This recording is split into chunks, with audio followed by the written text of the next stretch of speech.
अभी जो महाराष्ट्र के एक अभिनेता है प्रवीण तरडे करके, उन्होंने अपने घर में जो गणपति रखा तो उसके नीचे भारत का संविधान उन्होंने रखा है, तो जिसका सोशल मीडिया में काफ़ी ट्रोल हो रहे हैं, काफ़ी विवादों में आ गए।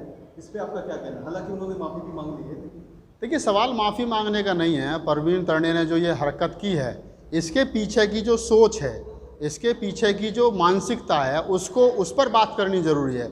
आज एक प्रवीण तरडे है जिसने, मैंने भी वो फ़ोटो देखी है, जो संविधान को उसने रखा है, भारतीय संविधान, आप समझिए ना कि उसने, और भारतीय संविधान जो कि ये कहता है कि इस भारत जो है एक सेकुलर स्टेट है, उस भारतीय संविधान के ऊपर गणपति रख करके जो उन्होंने पूजा अर्चना की है, और वो जो फ़ोटो वायरल हुई है, और उसके बाद में माफ़ी उन्होंने ऐसे थोड़ी मांगी है। जब बहुजन समाज के लोग और जो संविधान में विश्वास करने वाले लोग हैं, उन्होंने जब इस मुद्दे को उठाया और जब उन्होंने अपनी नाराज़गी दर्ज कराई, तब जाकर के उन्होंने माफ़ी मांगी। अन्यथा उनके जो मन में था, उनके जो मस्तिष्क में था, और जो उनके मन मस्तिष्क में चल रहा था, जो मनुवादी सोच उनके मन में चल रही थी प्रवीण तरडे के, वो तो उन्होंने किया है। तो इससे काम माफ़ी मांगने से नहीं बनता है। इन फ्यूचर हमेशा ऐसा होता है कि ये प्रवीण तरडे ने आज कुछ कहा, अभी 1-1.5 साल पहले आपने देखा, ये इन्हीं प्रवीण तरडे के ही परिवार के लोग या इन्हीं के वंश के लोग या इन्हीं के ऋषि समाज के लोग थे जिन्होंने भारत का संविधान दिल्ली में जला दिया था। तो ये वही लोग हैं जो भारत के संविधान से ऊपर इस देश के देवी देवताओं को मानते हैं, इस देश की वर्ण व्यवस्था को मानते हैं, इस देश की जाति प्रथा को मानते हैं, इस देश की सामंती व्यवस्था को मानते हैं। इन लोगों के खिलाफ सख्त से सख्त कानूनी कार्रवाई होनी चाहिए, और जब तक ये कानूनी कार्रवाई नहीं होगी तब तक ऐसे लोगों को सबक नहीं मिलेगा। माफ़ी मांग लेने का मतलब महज इतना है कि अपने सॉरी बोल करके अपने आप को पीछा छुड़ा लेना, और कुछ नहीं है। इनका जो पुराना कुछ फोटो भी वायरल हो रहा है जिसमें दिख रहा है कि आरएसएस से संबंधित है, तो कहीं आरएसएस की कोई वो चाल तो नहीं? मैं तो पहले कह रहा हूँ, मैंने स्टार्टिंग में इस बारे में बोला कि जो उनके पीछे, जो उनके बैकबोन है, वो चाहे आरएसएस है, चाहे बजरंग दल है, चाहे शिवसेना है, चाहे हिंदू रक्षा दल है, जितने भी जो हिंदुओं के संगठन हैं, जो बीजेपी को बिलोंग करते हैं, यानी जो बीजेपी को मजबूत करते हैं, जो आरएसएस से संबंधित जितने भी जो सवर्णों के संगठन हैं, उन्हीं संगठनों की इस तरीके की हरकत होती है। आज तक वो आज़ादी के 72 साल के बाद में भी भारतीय संविधान को संविधान मानने के लिए तैयार नहीं है, भारतीय संविधान को इज्जत देने के लिए तैयार नहीं है। भारतीय संविधान के निर्माता डॉक्टर BR अम्बेडकर बाबा साहब की आए दिन नित्यदिन मूर्तियाँ तोड़ी जाती हैं, ये भी वही लोग हैं। बाबा साहब के संविधान, भारत के संविधान को जलाया जाता है, ये भी वही लोग हैं। भारत के संविधान पर रख करके गणपति की पूजा कर रही है, ये भी वही लोग हैं। और ये एक ग्रुप है देश के अंदर जिसको हम 15% स्वर्ण कहते हैं, ये वही सवर्ण मानसिकता के लोग हैं, मनुवादी मानसिकता के लोग हैं, जो इस तरीके की हरकत करते हैं और ये कहने की कोशिश करते हैं कि भारतीय संविधान से बड़ा हमारा गणपति है, हमारा राम है, हमारा कृष्ण है, हमारे जो 33 करोड़ देवता हैं, या हमारी जो वर्ण व्यवस्था है, हमारी जो सामंती परंपरा है, हमारा जो जातिवाद है, हमारा जो क्षेत्रवाद है, वो इन सबको ख़त्म करके जो समतामूलक समाज की स्थापना भारतीय संविधान करता है। लेकिन ये जो सामंतीवाद लोग हैं, मनुवादी लोग हैं, क्षेत्रवादी लोग हैं, भाषावादी लोग हैं, ये तमाम वो लोग हैं जो भारतीय संविधान की समतावादी परंपरा को नहीं मानते हैं और कहीं ना कहीं अपने क्षेत्र को, अपनी भाषा को, अपने संगठन को, अपने देवता को सर्वोच्च बनाए रखने के लिए भारतीय संविधान का आए दिन उल्लंघन करते हैं। जिन महापुरुषों ने इस देश के अंदर सामंतीवादी व्यवस्था का विरोध किया, मनुवादी व्यवस्था का विरोध किया, उन महापुरुषों की आए दिन मूर्तियां तोड़ी जाती हैं, आए दिन उन मूर्तियों के साथ में बदतमीजी की जाती है। हम आए दिन देखते हैं कि कभी बाबा साहब का चश्मा तोड़ दिया जाता है, कभी बाबा साहब की मूर्ति तोड़ दी जाती है, कभी बाबा साहब की मूर्ति पर कालिक पोत दी जाती है, कभी कबीर साहब के साथ यही बदतमीजी होती है, कभी रैदास के साथ यही बदतमीजी होती है, कभी बुद्ध के साथ यही बदतमीजी होती है। तो ये वो लोग हैं जो देश में अमन चैन नहीं चाहते, ये वो तमाम लोग हैं जो भारतीय के संविधान को इज्जत की नज़र से नहीं देखते हैं, क्योंकि ये संविधान इनको खटकता है। और गैर बराबरी की जो परंपरा इस देश के अंदर रही है मनुवादी सिस्टम के तहत, उस व्यवस्था को ये लोग फॉलो करते हैं। यही कारण है कि आज अगर प्रवीण तरडे ने ये करा है कि भारतीय संविधान के ऊपर गणपति की रख के पूजा करना, अब आप अपने आप में समझ सकते हैं कि कितना बड़ा अपराध है। जबकि भारत का संविधान ये कहता है कि भारत का संविधान एक सेकुलर स्टेट की बात करता है, धर्मनिरपेक्ष देश की बात करता है, और हमने भारत के उसी आत्मा को, we the people of India, जो भारत के प्रियम्बल का पहला शब्द है, उसी शब्द का गला घोट करके उस पर गणपति रख दिया। इसका मतलब और क्या हो सकता है? यानी we the people of India, हम इस बात को नहीं मानते, हम गणपति को मानते हैं और हम संविधान का गला घोट रहे हैं और संविधान के ऊपर रख करके गणपति की पूजा कर रहे हैं। इससे बड़ा दुर्भाग्य और मुल्क के लिए क्या हो सकता है? इससे बड़ा दुर्भाग्य और आज़ाद भारत में मोदी जी के राज में और क्या देखने को मिल सकता है? संविधान जलाया गया मोदी जी के राज में, संविधान निर्माता की मूर्ति तोड़ी गई मोदी जी के राज में, अब संविधान के ऊपर देवी देवताओं की रख करके जो है वो पूजा की जा रही है। इसका मतलब ये जो मनुवादी सिस्टम है, ये जो हिंदूवादी कल्चर है, इसको डेवलप करना चाहते हैं। ये जो चित्र है इसके पीछे की मानसिकता को दर्शक देखें, समझें कि इस चित्र के पीछे की जो मानसिकता है वो सिर्फ ये नहीं है कि संविधान के ऊपर उन्होंने गणपति की रख के पूजा की है। इस चित्र के पीछे की मानसिकता और जो सोच है वो ये दर्शाती है कहीं ना कहीं कि संविधान क्या कहता है हम इसको नहीं मानते। इस देश को हमें हिंदू राष्ट्र बनाना है, इस देश को हमें हिंदू धर्म के अनुसार चलाना है, इस देश को हमें सनातनी परंपराओं के अनुसार चलाना है, इस देश को हमें मनुस्मृति के अनुसार चलाना है। इसलिए हम भारतीय संविधान का गला घोट करके इसके ऊपर गणपति रख करके ये सिद्ध करना चाहते हैं कि हम भारतीय संविधान को नहीं मानते, बल्कि हमारे लिए गणपति और गौरा गणपति जो भी ये 33 करोड़ देवता हैं ये हमारे लिए महत्वपूर्ण हैं, यही हमारे देवता हैं, यही हमारा संविधान है। संविधान से ऊपर ये चीज़ें, जबकि संविधान में इनका कहीं कोई स्थान नहीं है। एक सोशल मीडिया में काफ़ी वीडियो वायरल हो रहा है, एक ब्राह्मण महिला कह रही है दलित उसके घर के बाजू में जो जमीन खरीद ली है काफ़ी उस पर झगड़ा कर रही है, बहस कर रही है, हालांकि के बाद में उसने माफ़ी मांग ली। तो ऐसे में जो आरएसएस का सपना है कि हिंदू राष्ट्र बनाना है, तो ऐसा कैसे हो पाएगा? नहीं, देखिए ये मैंने भी वो वीडियो देखा जो नैनीताल का वीडियो है। एक ब्राह्मण महिला है और उसके पड़ोस में जो दलित समाज का आदमी मकान खरीद लेता है, उसको भद्दी भद्दी गालियाँ दे रही है, कह रही है कि आपने कैसे मकान खरीद लिया, अब हरिजन लोग जो यहाँ रहेंगे, यहाँ दलित समाज के लोग रहेंगे, हमारी तो कॉलोनी अशुद्ध हो जाएगी, हमारे बच्चों पर क्या प्रभाव पड़ेगा। ये एक दिन की घटना नहीं है, उसने माफ़ी मांग ली। यही ना जैसे परवीन तड़ने वाली बात अभी हम लोग कर रहे थे। परवीन तड़ने ने पहले गलती की, भारतीय संविधान के ऊपर रख करके गणपति की पूजा की, जब शोर शराबा हुआ तो माफ़ी मांग ली। ठीक उसी प्रकार नैनीताल में एक ब्राह्मण महिला अपने पड़ोस में बसने वाले दलित के बनते हुए मकान पर आकर के पत्थरबाजी करती है, गाली देती है, जाति सूचक शब्दों का इस्तेमाल करती है, और बाद में जब मुकदमा होता है या कंप्लेंट होती है तो फिर वो माफ़ी मांगती है कि मैं तो तुम्हारी बहन जैसी हूँ। ये नित्यदिन घटनाएं घटती हैं। अभी मैं आपको अपने दर्शकों को, तमाम दर्शकों को आपके चैनलों के माध्यम से बता दूं, अभी 3-4 दिन पुरानी एक घटना है। दिल्ली से सटे वसुंधरा में एक सोसाइटी के अंदर 22 फ्लैट, और उन 22 फ्लैट में से 21 फ्लैट जर्नल कास्ट के, और उनमें भी ज़्यादातर पहाड़ी ब्राह्मण। एक व्यक्ति केवल बुलंदशहर का दलित समाज का, जाटव समाज का व्यक्ति जो ठेकेदारी करता है, जिसका नाम प्रकाश चंद है, वो वहाँ पर आकर के 2008 में फ्लैट खरीद के रहता अपने बच्चों के साथ में। स्टार्टिंग में उसकी जाति का पता नहीं चलता लोगों को, ठीक है बढ़िया गाड़ी है, बढ़िया घोड़ा है, बढ़िया मकान है, सुंदर बीवी है, सुंदर बच्चे हैं, हमारे जैसा सब लोगों ने सोचा हमारे वाला होगा।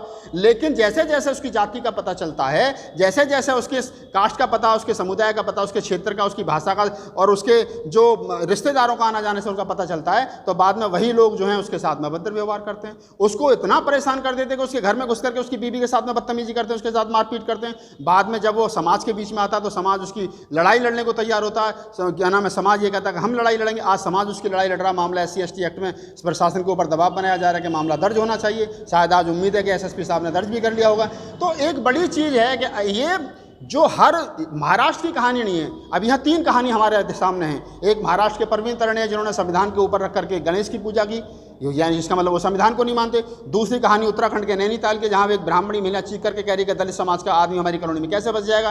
तीसरी घटना उत्तर प्रदेश और दिल्ली से सटे, दिल्ली से मात्र 3 किलोमीटर की दूरी पर स्थित वसुंधरा की है, जहाँ पॉश इलाका है, जहाँ कहते हैं पढ़े लिखे लोगों में जाति नहीं होती। साहब जाति वो जो कभी जाति नहीं है, जाति सवर्णों में। मतलब आप कितने बड़े इलाके में चले जाइए, आप बड़ी गाड़ी खरीद लो, बड़े घोड़ा खरीद लो, बड़ा मकान ले लो, अपने बच्चों को बढ़िया स्कूल में पढ़ा लो, लिखा लो, कुछ भी कर लो, बढ़िया कोट पैंट टाई लगा लो, लेकिन जिस दिन आपकी जाति का पता आपके पड़ोसी को चलेगा, वो उसी तरीके का व्यवहार आपके साथ करेगा जिस तरीके का व्यवहार गांव में करता था। लोग कहते हैं पढ़े लिखे लोगों में जाति नहीं होती। अब मैंने आपको उदाहरण बताया ना, नैनीताल में पॉश कॉलोनी में सिर्फ एक ब्राह्मणी महिला को ये मतलब इस बात का डर है कि उसके पड़ोस में एक दलित समाज का व्यक्ति मकान बना रहा था, वो शोर मचाते हैं कि तुम यहाँ क्या करके कैसे बच जाओगे, हमारी तो कॉलोनी पवित्र हो गई।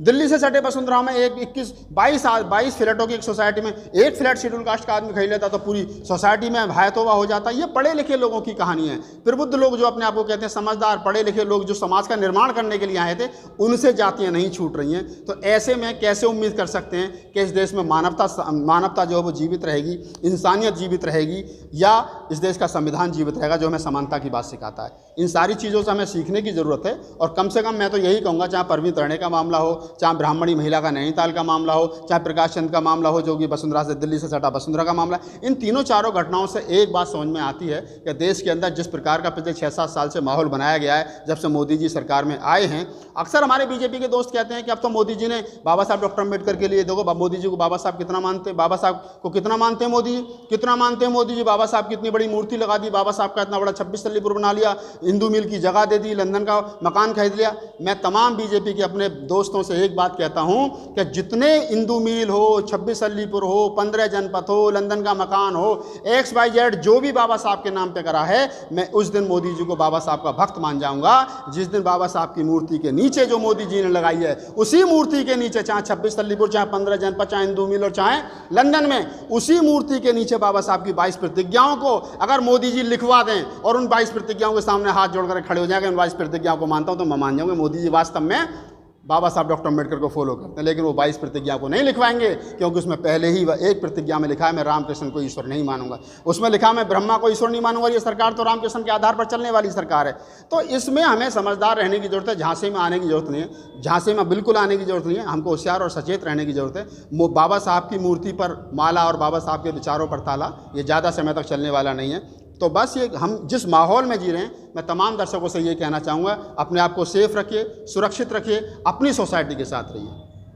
अभी जो है CAA NRC ला के बाहर के दलितों को यहाँ बसाने की कोशिश की जा रही है, तो यहाँ के दलितों का तो आप देख ही सकते हाल क्या हो रहा है, इस पर क्या कहना है? देखिए, मैं इस पर पहले अनेकों बार अपनी राय रख चुका हूँ, कई चैनलों पर रख चुका हूँ और लिख भी चुका हूँ, अखबारों में मेरी कई पत्रिकाओं में बात छपी है। मैंने अक्सर एक बात कही है कि जो लोग पाकिस्तान के, बांग्लादेश के या अन्य किसी देश के हिंदुओं को हिंदू बोले तो हिंदू में वो उन्होंने एक बात कही है कि वो जो लोग हैं वो दलित समाज के लोग हैं और हमारा दलित प्रेम देखिए, उनका वहाँ शोषण हो रहा है, इसलिए हम उनको यहाँ बसाना चाह रहे हैं भारत में। मेरे भाई, मेरे बंधु, इतना भी बता दो, वहाँ उनका शोषण हो रहा है, वहाँ उनके लिए माला पहनाई जा रही है, वहाँ उनके साथ क्या हो रहा है, इस बात की चिंता जब इस देश के दलितों को नहीं है तो तुम क्यों कर रहे हो? पहली बात तो ये बड़ी बात हो गई।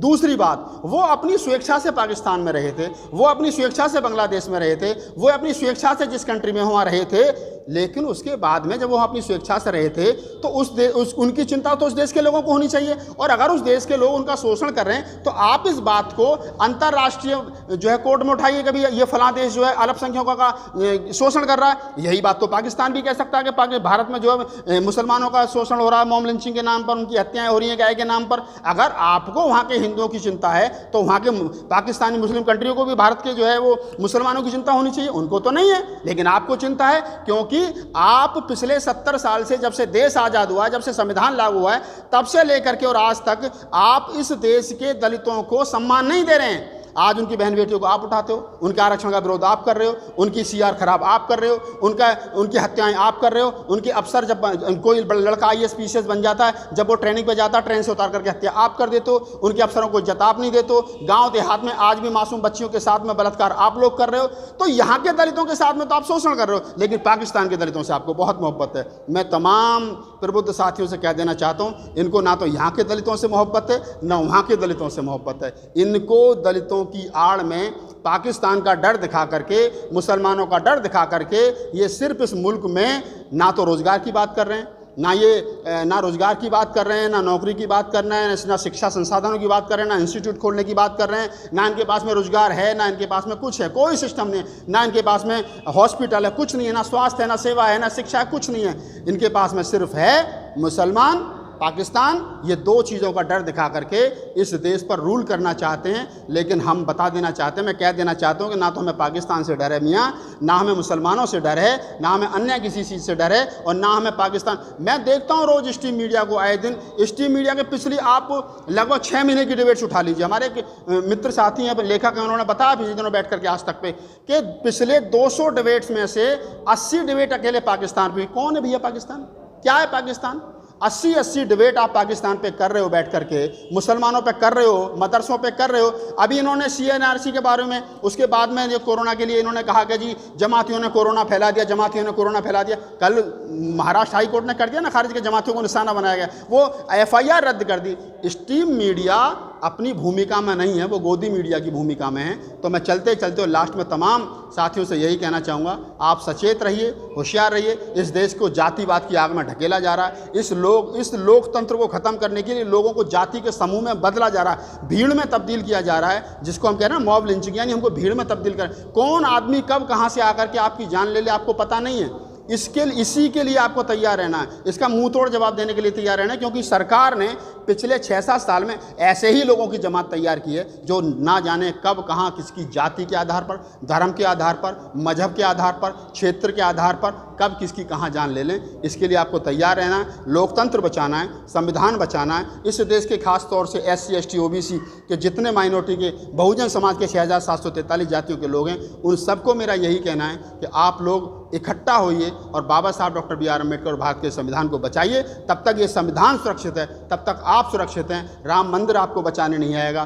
कोई देवी देवता आपको बचाने नहीं आएगा। अगर आपको कोई बचा सकता है तो वो सिर्फ भारत का संविधान बचा सकता है, जिस संविधान पर आज परवीन तरणे जैसे लोग जो है वो गणपति की स्थापित करके उसकी पूजा कर रहे हैं। आप इसे बेहतर समझ सकते हैं कि इनके लिए गणपति संविधान से बड़ा हो गया, जिस गणपति को संविधान के निर्माता बाबा साहब डॉक्टर अम्बेडकर ने अपनी 22 प्रतिज्ञाओं में स्पष्ट रूप से खारिज कर दिया है कि मैं कभी गौरी गणपति की ना तो पूजा करूंगा और ना कभी उनको ईश्वर मानूंगा। धन्यवाद। जय भीम। नमो बुद्धाय।